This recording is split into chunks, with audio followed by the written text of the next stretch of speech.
La Universidad en Debate, 18 miradas sobre una controversia. Este es el título del libro de la Universidad de los Andes, una recopilación de opiniones de un grupo de profesores de larga trayectoria académica, organizadas en tres grandes temas: comprensión de la autonomía y pluralismo, la misión institucional y también la regulación universitaria. Para conversar de este tema, ya estamos junto a José Antonio Guzmán, rector de la Universidad de los Andes. Muchas gracias por acompañarnos, bienvenido. Muchas gracias por la invitación, Nicolás.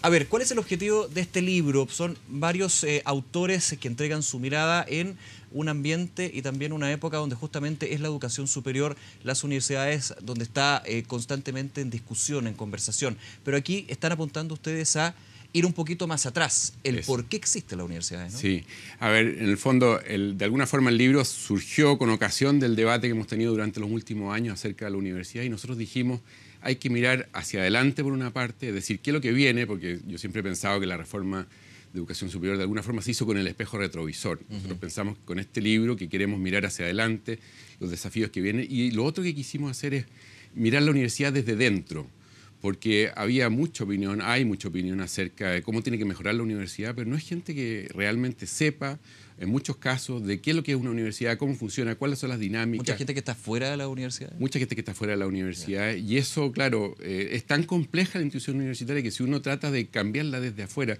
sin un buen conocimiento interno, termina equivocándose. Y eso es lo que quisimos con este grupo de autores, con estas 18 miradas. Casi todos, la gran mayoría son profesores nuestros, pero también hay algunos profesores de afuera que saben mucho de universidad, y quisimos aportar con esta mirada interna de lo que es la universidad y cuáles son los desafíos reales que enfrenta. Algunos de los cuales están recogidos en la reforma universitaria, pero muchos que no. ¿Cuáles no? ¿Cuáles deberían estar también incluidos en esta reforma o en el cambio que se está dando en la educación superior? A ver, yo creo que hay que mirar hacia adelante. Las universidades van a ir cambiando mucho por distintos motivos, uno de los cuales, por ejemplo, es el avance tecnológico. Cómo van a impactar las tecnologías, cómo va a impactar la globalización en el sistema universitario, la competencia, el contexto en el cual la universidad se desarrolla no es solo local, hoy día es internacional, y lo vemos de muchas formas manifestado a través de cursos online gratuitos, a través de distintas formas en las cuales las instituciones se relacionan entre sí, los alumnos tienen posibilidad de tomar cursos en otras partes del mundo. Y va a ir cambiando esto a un ritmo que no sabemos y para el cual tenemos que estar abiertos, y para eso las universidades necesitan estar muy flexibles. Yo creo que ahí hay un punto importante que tenemos que entender mejor, y el sistema, la regulación, la legislación chilena tiene que entregar flexibilidad a las universidades para que se preparen para los grandes cambios que vienen. Hay otros puntos y que están dentro del libro de las 18 miradas, pero estuvieron también en miradas cuando se estaba en plena discusión de la reforma a la educación superior. Por ejemplo, el tema de la autonomía. ¿Cómo ve usted, rector, el tema de la autonomía de las universidades? Hemos visto, por ejemplo, universidades tradicionales que han estado en contra de varios que tienen la mirada de que más que autonomía tiene que haber una interconexión. Cuando se habla, por ejemplo, con el Estado, con la regulación, con las instituciones de educación, para de alguna manera fiscalizar, pero también mirar hacia adelante en este punto. ¿Cómo lo ve usted? A ver, yo creo que la autonomía tiene una razón de ser, y es simplemente dejar espacio a las universidades para la creatividad, para esta capacidad de adaptación, para capacidad de enfrentarse a los nuevos desafíos.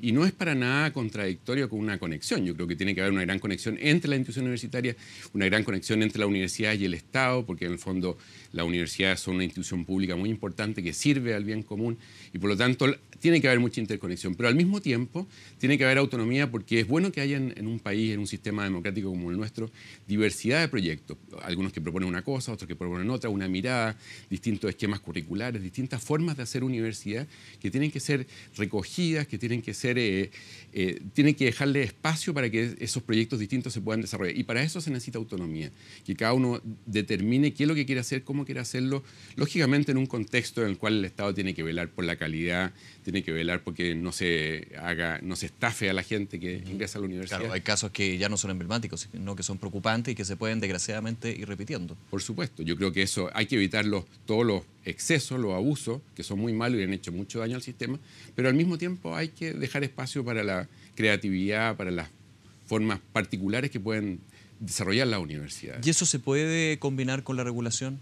Yo creo que o la sí. supervisión más que nada, porque regulación, supuesto, para eso están las leyes finalmente, pero la supervisión de órganos que fija el Estado, y eso también ha estado por esos casos emblemáticos, Universidad Arce, Universidad del Mar, justamente son los que han generado mayor preocupación por el estado de la educación superior en Chile. Yo creo que es perfectamente compatible. De hecho, en la nueva ley de educación superior hay una superintendencia, que es una cosa que yo creo que toda la comunidad universitaria ve bien. Es necesario, ya que hay recursos públicos, ya que hay fe pública, que haya alguien que controle, que se asegure de que esos recursos están bien usados y que el público está bien informado acerca de lo que pasa en la universidad.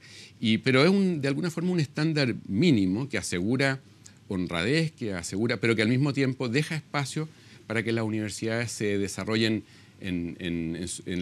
con toda la riqueza y variedad de los distintos proyectos. Yo creo que superintendencia, aseguramiento de la calidad, son cosas muy buenas, pero al mismo tiempo hay que dejar espacio, hay que dejar aire a la universidad. Si no me equivoco, la mirada que usted apunta en este libro es el de los gobiernos corporativos, ¿no? Sí. Y aquí viene mi pregunta, porque cuando hablamos de gobiernos corporativos, inmediatamente uno piensa en empresa, y es justamente también otra visión que se ha tenido sobre la educación superior que a muchos sectores complica y de hecho consideran que no puede ser así, que un modelo de negocios esté involucrado en una propuesta educacional.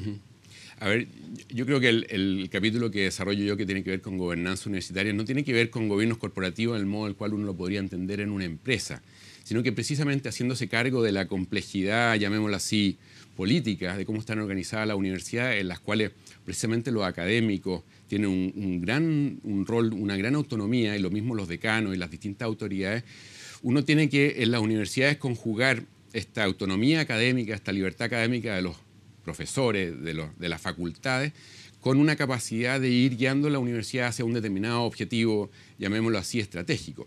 Entonces hay que ponderar muy bien el peso que tienen que tener los distintos actores al interior de la universidad. Y lo que yo hago en ese capítulo es ver distintos modelos, desde el modelo democrático propugnado por muchas personas para el gobierno de la universidad, hasta el gobierno, que es el caso de nuestra universidad y que es muy común en las universidades americanas, en los cuales hay una junta directiva que es capaz de articular muy bien esta libertad académica con las líneas de desarrollo que una universidad que tiene un norte tiene que tener. Entonces yo en ese capítulo analizo las distintas posibilidades, veo los pros y los contras, veo qué es lo que más le conviene a la universidad. Yo creo que en el fondo la gobernanza universitaria es una pieza clave del desarrollo en calidad de las universidades. Uno puede pecar por exceso, con un exceso, llamémoslo así, de democratismo, en el cual todo se consulta, y en el extremo contrario uno puede llegar a una jerarquización absoluta. Hay que jugar, hay que combinar muy bien la mirada jerárquica y la mirada de la experiencia de los académicos. También en la participación, de hecho, la misma Universidad de los Andes ha tenido una evolución en ese punto, ¿no? En la participación no solamente de estudiantes, uno pensaría inmediatamente, sino también del cuerpo académico, del cuerpo de investigación, que es bastante fuerte en ese tema. Por supuesto, yo creo que en la universidad hay mucha gente muy capaz, muy inteligente, y uno cuando gobierna una universidad tiene que ser capaz de tener en cuenta todos esos matices, entender los aspectos y por lo tanto crear las estructuras institucionales para que toda esa riqueza de la gente que piensa y que quiere el bien de la universidad pueda aportar para que el proyecto sea cada vez mejor.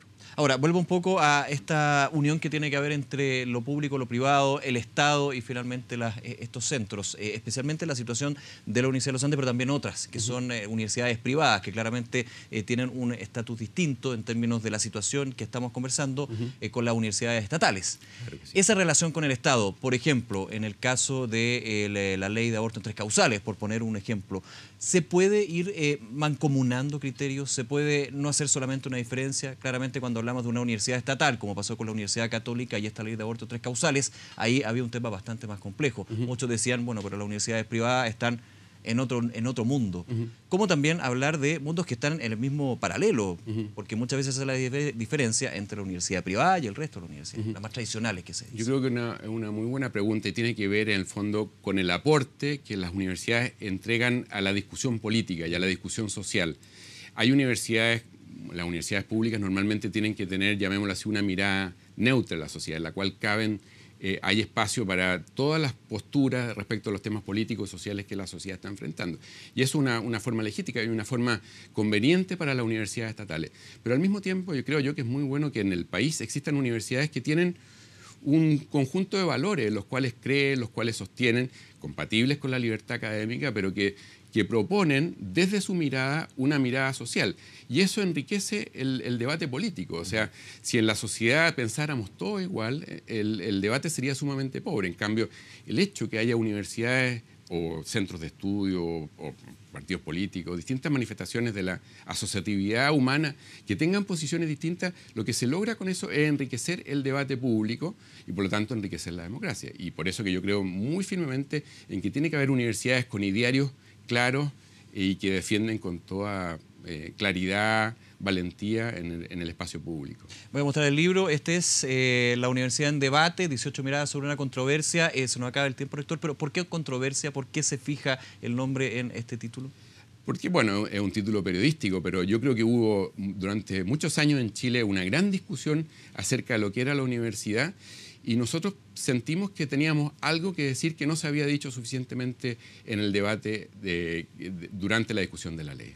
Bien, rector José Antonio Guzmán, nuevamente muchísimas gracias por acompañarnos en Canal 24 Horas. Muchas gracias por la invitación. Muy bien, buenas tardes. Buenas tardes.